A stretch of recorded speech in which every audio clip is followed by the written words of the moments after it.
Os presento el ensayo que he escrito, La arquitectura implícita. Bueno, esto es un ejemplar de prueba. Finalmente lo he publicado ya que creo que el tema que trata es ya urgente. Es un ensayo que reflexiona sobre cómo la inteligencia artificial, la tecnología y la obsesión por optimizarlo todo están cambiando nuestra forma de vivir, de aprender, de trabajar, de relacionarnos.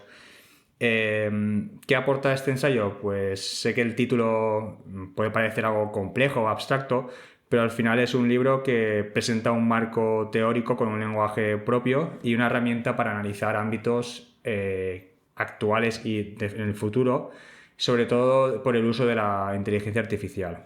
La tesis del libro es que el mayor riesgo de nuestra época no es que la inteligencia artificial sustituya al ser humano, sino que construyamos sistemas que cada vez necesiten menos compromiso humano para funcionar.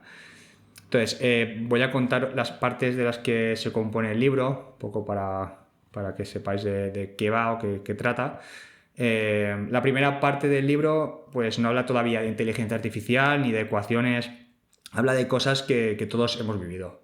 Habla de por qué en un concierto muchas veces estamos más preocupados por grabarlo que por vivirlo, de por qué un alumno puede entregar hoy en día un trabajo y que el nivel de calificación sea perfecto y que en cambio no haya aprendido nada en ese proceso. También de por qué cada vez optimizamos más procesos, sistemas y eso no significa que tengan más sentido.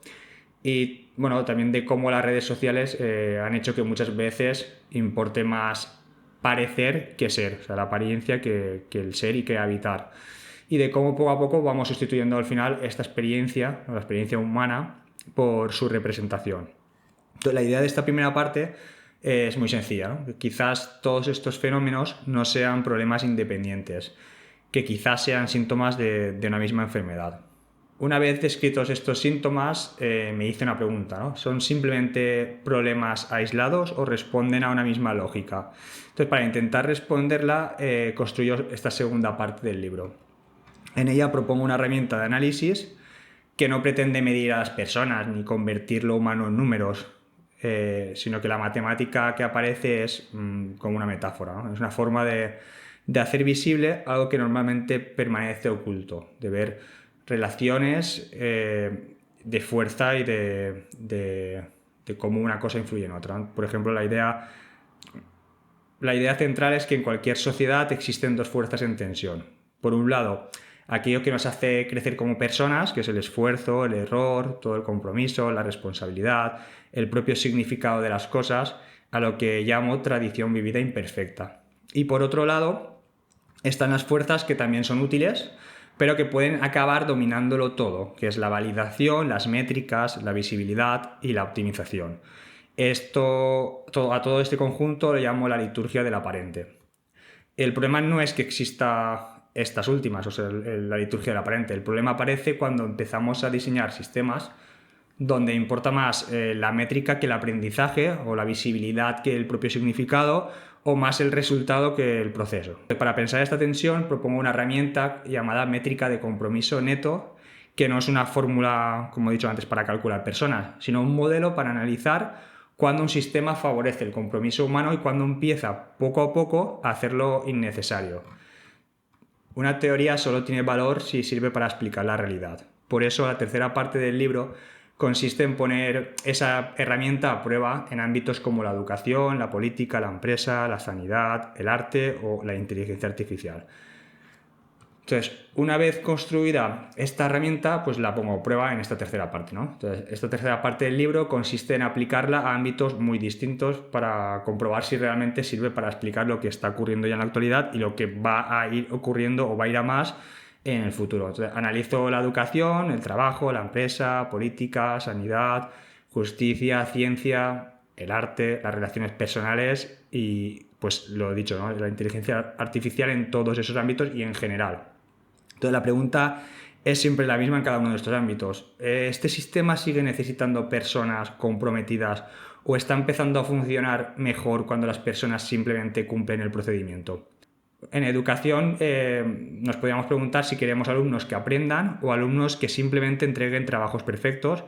En el trabajo, si estamos sustituyendo el criterio profesional por indicadores y métricas, En sanidad, si puede un sistema ser cada vez más eficiente y al mismo tiempo hacer que el paciente se sienta menos escuchado. Y en política, algo que vemos también últimamente, ¿no? Que importa más comunicar que gobernar. Bueno, es una pregunta que se hace en esa parte. También, por ejemplo, en redes sociales, si vivimos experiencias o producimos contenido sobre ellas, que son dos cosas distintas, y en inteligencia artificial si la usamos para aumentar nuestras capacidades o para eliminar la necesidad de implicarnos. Entonces, lo que intento mostrar es que fenómenos que normalmente estudiamos por separado responden a la misma lógica estructural. ¿Vale? No que sean idénticos, sino que comparten un patrón profundo. Porque se está hablando mucho de estos temas por separado, de fenómenos por separados, pero como cosas, como síntomas. Entonces hay que ver todo el organismo para entenderlo. Hasta ese momento el libro responde a una pregunta, ¿no? ¿Qué está ocurriendo? Pero la cuarta parte lo que intenta responder es otra mucho más difícil. ¿Por qué ocurre?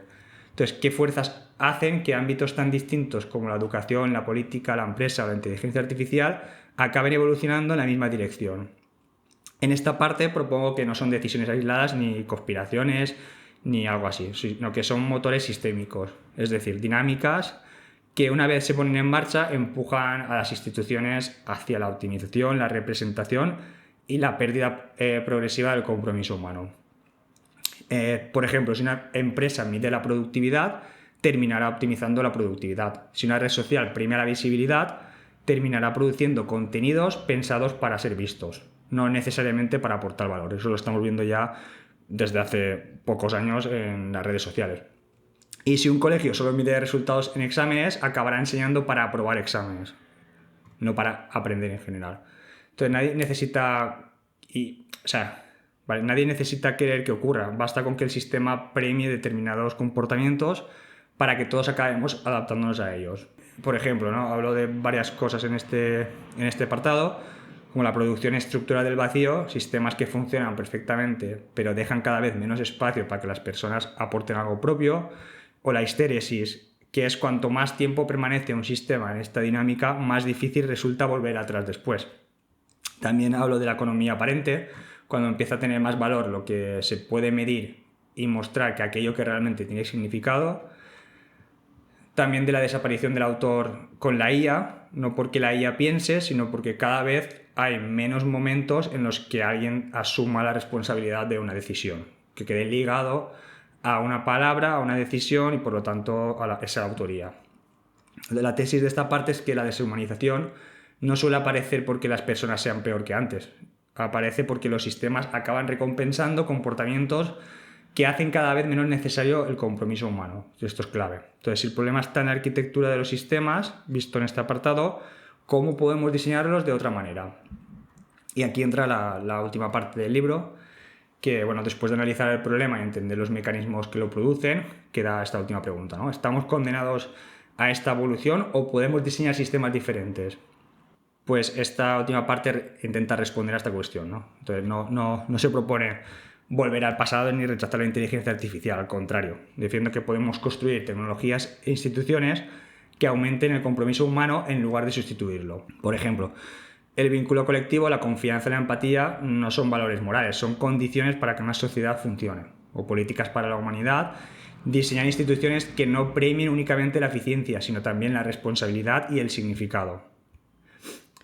Diseño también humanocéntrico, que es poner a las personas en el centro del diseño de los sistemas, no como un obstáculo, sino como su finalidad, tenerlo siempre en cuenta. La inteligencia artificial que aumente el compromiso, o sea, utilizarla para potenciar nuestras capacidades, no para eliminar nuestra implicación. Y en prácticas cotidianas y educación del compromiso, ¿no? De cómo estas ideas pueden trasladarse a nuestra vida diaria y a la forma en que educamos, básicamente.